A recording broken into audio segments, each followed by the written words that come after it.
Next topic है इसमें कराधान। 8 चैप्टर में बैंकिंग एवं कराधान। तो बैंकिंग हमने पढ़ लिया, अब कराधान पढ़ेंगे।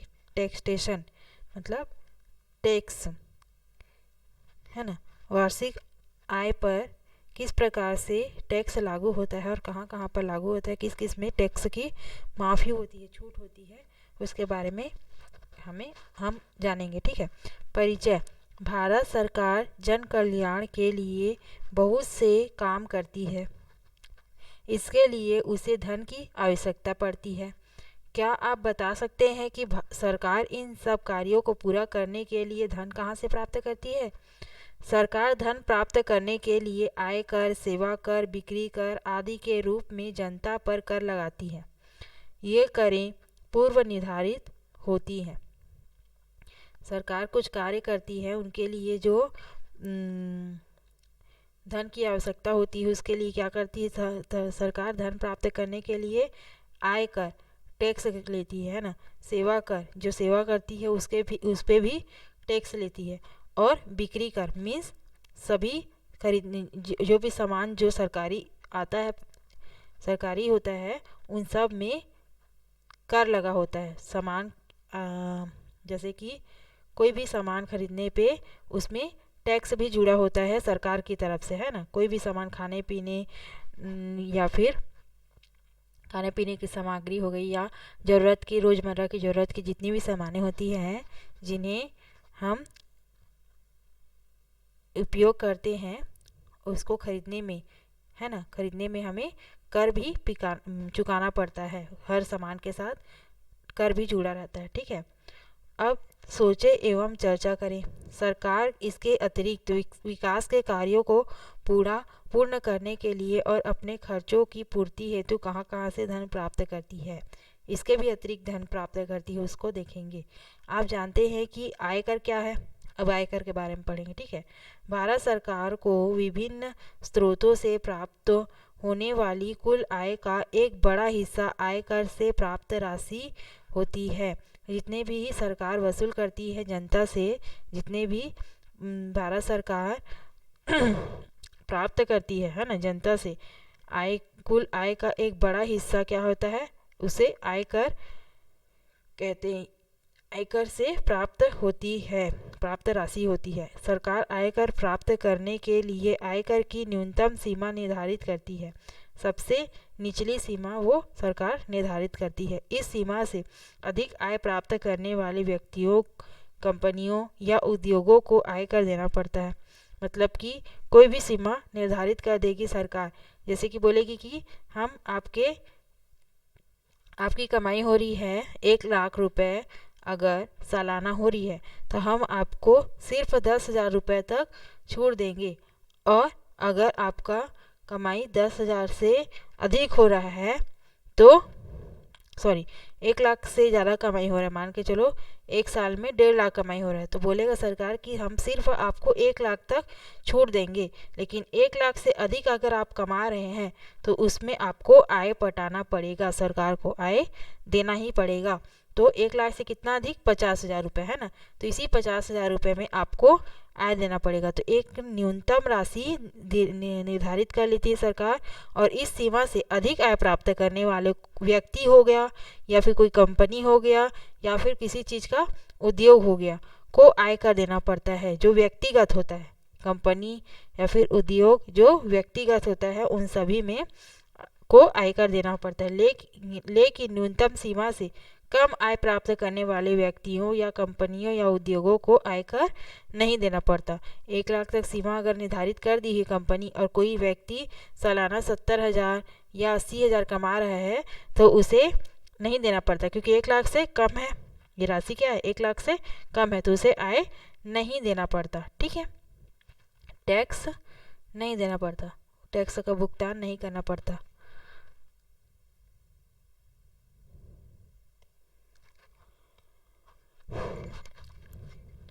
आयकर के विभिन्न स्रोतों के लिए सरकार द्वारा आयकर की दरें निर्धारित की जाती हैं, जिसके अनुसार आयकर का भुगतान करना पड़ता है।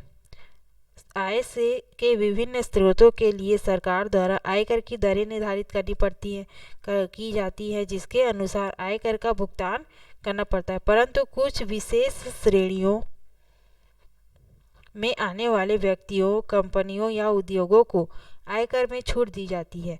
आयकर की दर आय के साथ साथ बढ़ती जाती है और यह बढ़ी दर निश्चित स्तर से अधिक आय पर लगती है। मतलब कि जो सीमा निर्धारित कर दी गई है सरकार द्वारा 1 लाख, है ना, मान के चलो 1 लाख रुपए सीमा निर्धारित कर दिया है, सरकार बोला है कि 1 लाख तक आपसे पैसा नहीं लेंगे। लेकिन कुछ विशेष श्रेणियों में आने वाले व्यक्ति होते हैं, कोई विशेष व्यक्ति होते हैं जो कि कंपनी होते हैं या फिर उद्योग होते हैं, उनको आयकर में छूट दी जाती है ना। आयकर की दर आय के साथ साथ बढ़ती जाती है। आयकर की दर आय के साथ साथ बढ़ती जाती है। अगर आपको 6 लाख 7 लाख आय आपकी है सालाना, तो आयकर की दर भी बढ़ती जाएगी, है ना। यह बढ़ी दर निश्चित स्तर से अधिक आय पर लगती है। मतलब कि ये जो निश्चित है ना 1 लाख रुपए, उससे अधिक पर लगेगी, है ना। व्यक्तियों, कंपनियों या उद्योगों के आय के एक या एक से अधिक साधन हो सकते हैं, अतः उन सभी साधनों से प्राप्त आय पर गणना द्वारा प्राप्त कर का योग ही आयकर है। मतलब कोई भी व्यक्ति, कंपनी या फिर उद्योग आय के एक या एक से अधिक साधन हो सकते हैं। कोई भी व्यक्ति एक काम नहीं करके 2-3 काम कर रहा है। कोई भी कंपनी एक चीज़ नहीं बना के 2-3 चीज़ें बना रहा है। कोई भी उद्योग भी वैसी कोई एक चीज़ का उपकरण नहीं करके 2-3 चीज़ों को उपकरण कर रहा है ना। तो ये अलग अलग साधन हो गए, साधन हो सकते हैं। अतः उन सभी साधनों से प्राप्त आय, उन सभी साधनों से जो आय प्राप्त होता है पर गणना द्वारा प्राप्त कर का योग, अलग अलग साधनों से जो अलग अलग आय हो रहा है उसमें आयकर की जो गणना होती है उससे प्राप्त कर का योग, जो कर प्राप्त होगा उसका योग ही आयकर है। ठीक है। कभी कभी इस आयकर पर सरकार विशेष प्रयोजनों के लिए थोड़ा सा अतिरिक्त कर लगा देती है, जिसे उपकर कहते हैं, है ना। उपकर कहते हैं या फिर शेष, है ना, इंग्लिश में कहा जाता है शेष कहा जाता है। आयकर की सीमा के अंतर्गत आने वाले प्रत्येक व्यक्ति, कंपनी या उद्योग को आयकर अनिवार्यता चुकाना ही चाहिए, है ना। सरकार द्वारा जो आयकर आपके लिए निश्चित किया जाता है उसे अवश्य आपको चुकाना चाहिए। ठीक है। क्या आयकर जमा करने के लिए आयकर दाता के खाते की कोई संख्या अकाउंट नंबर होती है? जानते हैं। भारत सरकार द्वारा गठित आयकर विभाग आयकर दाताओं से आयकर प्राप्त करता है ना। भारत सरकार द्वारा जो गठित किया गया है आयकर विभाग, एक विभाग गठित कर दिया गया है भारत सरकार द्वारा। मतलब कोई आयकर ऑफिसर्स होते हैं ना, आयकर लेने वाले जो टैक्स वाले ऑफिसर होते हैं, वो सभी क्या होते हैं, आयकर दाताओं से, जो आयकर देने वाले हैं उनसे आयकर प्राप्त करते हैं। अब प्रश्न यह उठता है कि आयकर दाताओं की पहचान आयकर विभाग कैसे करता है। आयकर जो विभाग होते हैं, आयकर के जो ऑफिसर होते हैं, वो कैसे करते हैं कि यही आयकर दाता है। आयकर दाताओं की पहचान के लिए आयकर विभाग द्वारा प्रत्येक व्यक्ति, संस्था या कंपनी को एक पहचान संख्या दी जाती है ना। आयकर दाताओं की पहचान के लिए आयकर विभाग द्वारा प्रत्येक व्यक्ति, संस्था या कंपनी को एक पहचान संख्या दी जाती है, जिसे स्थायी खाता संख्या, परमानेंट अकाउंट नंबर या पैन अथवा अस्थायी खाता संख्या, टेम्पररी अकाउंट नंबर या टैन कहा जाता है। बैंकों में खाता खोलने के लिए कुछ को अनिवार्य किया जाता है।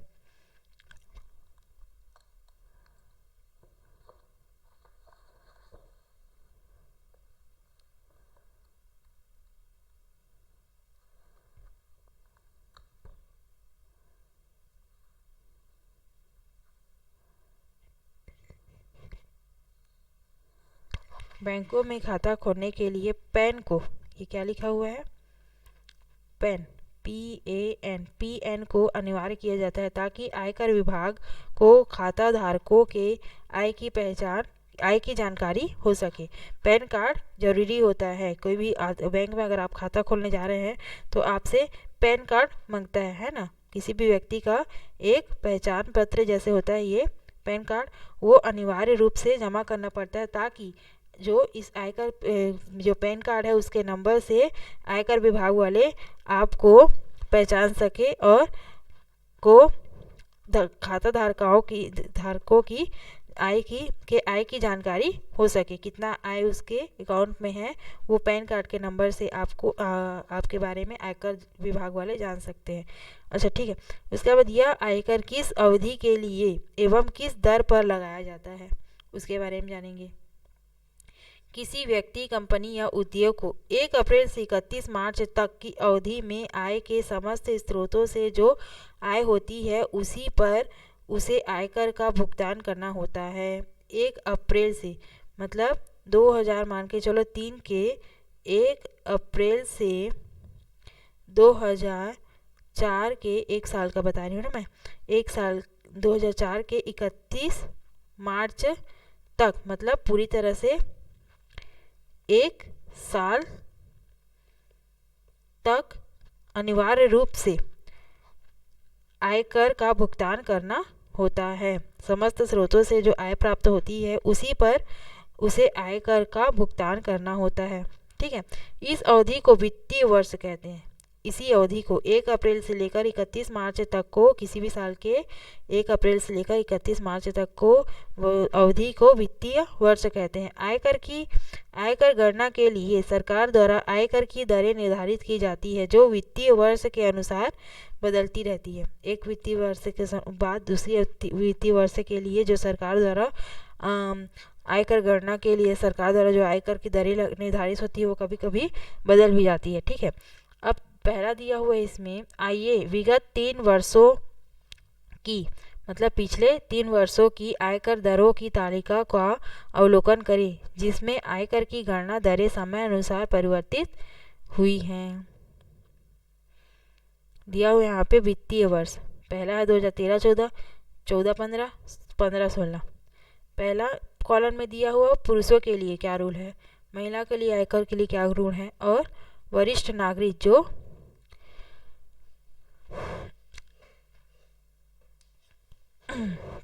सीनियर सिटीजन होते हैं मतलब एक आयु 60 साल के उम्र के बाद वाले वरिष्ठ नागरिकों के लिए क्या क्या दरें लगती है आयकर की उसके बारे में लिखा हुआ है।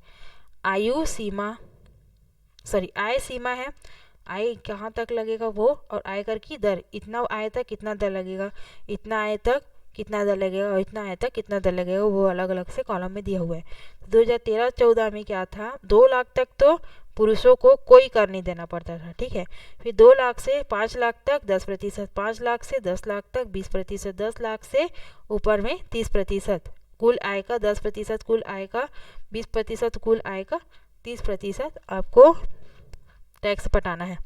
महिला के लिए इसी 2013-14 में 2.5 मतलब 2.5 लाख तक कोई कर नहीं, 2.5 से 5 लाख तक 10%, 5 से 10 लाख तक 20% और 10 लाख से ऊपर में 30%। यह हो गया महिला के लिए। वरिष्ठ नागरिक के लिए भी वही है, 2.5 लाख तक कोई कर नहीं, 2.5 से 5 तक 10%, 5 से 10 तक 20%, 10 लाख से ऊपर में 30%।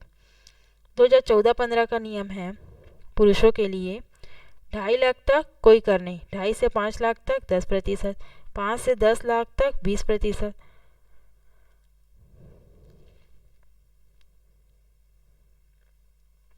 और 10 लाख से ऊपर तक 30%। ये हो गया 2014 और 15 के लिए। ठीक है। अब महिला के लिए क्या रूल है, महिला के लिए 14 और 15 में रूल था कि 3 लाख तक आपको कोई कर नहीं देना है, 3 से 5 लाख तक 10%, 5 से 10 लाख तक 20%, 10 से ऊपर में 30%। इसके बाद 2013-14-15 में ही वरिष्ठ नागरिकों के लिए भी सेम है, महिला के लिए जो था 3 लाख तक छूट है, 3 लाख तक कोई कर नहीं देना है। फिर 3 से 5 लाख तक 10%, 5 से 10 लाख तक 20%, 10 लाख से ऊपर में 30% कर देना है। उसके बाद दिया हुआ है 2015 और 16 में। 15 और 16 में पुरुषों के लिए फिर से क्या हो गया था, 2.5 लाख तक कोई कर नहीं देना है, 2.5 से 5 लाख तक 10%, 5 से 10 लाख तक 20% और 10 से ऊपर में 30%। महिला के लिए क्या रूल था कि आपको 3 लाख तक तो कोई कर नहीं देना है, 3 से 5 लाख तक 10%, 5 से 10 लाख तक 20%, 10 लाख से ऊपर में 30%। उसी प्रकार से वरिष्ठ नागरिकों के लिए भी 3 लाख तक कोई कर नहीं देना है 2015-16 में, 3 से 5 तक 10%, 5 से 10 लाख तक 20% और 10 लाख से ऊपर में 30%। ये हो गया विगत 3 वर्षों तक का आयकर का दर। ठीक है, अब नेक्स्ट दिया हुआ है इसी में, नेक्स्ट टॉपिक, दूसरा टॉपिक, वर्तमान में शिक्षा उपकर देय आयकर का 2% एवं माध्यमिक और शिक्षा देय आयकर का 1% है, अथवा समेकित रूप से कुल शिक्षा उपकर एजुकेशन सेस कितना लगता है, 3% लगता है। टोटल मिला के 2% क्या हो गया, माध्यमिक के लिए और उच्च शिक्षा के लिए 1%, दोनों मिलाकर के शिक्षा उपकर कुल मिलाकर के 3% आपको देना पड़ता है। वो किस में लगता है, आयकर पर। देय आयकर जो होता है ना, लास्ट में निकलेगा, जितना आयकर देना है आपको उस पर लगता है शिक्षा उपकर। ठीक है, यदि कर योग्य आय 10 लाख रुपए से अधिक हो तो देय आयकर पर 10% अधिभार भी देना पड़ता है।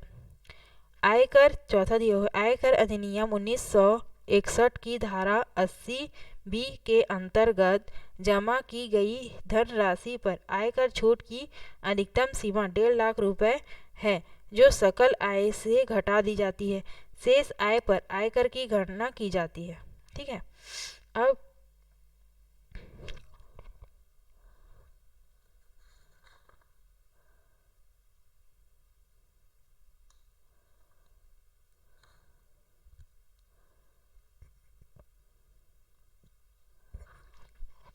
निवेश की गई छूट योग्य राशि निम्नलिखित है। मतलब आप किस कहीं पर इन्वेस्ट कर रहे हैं कुछ पैसे, तो उस पर छूट होती है।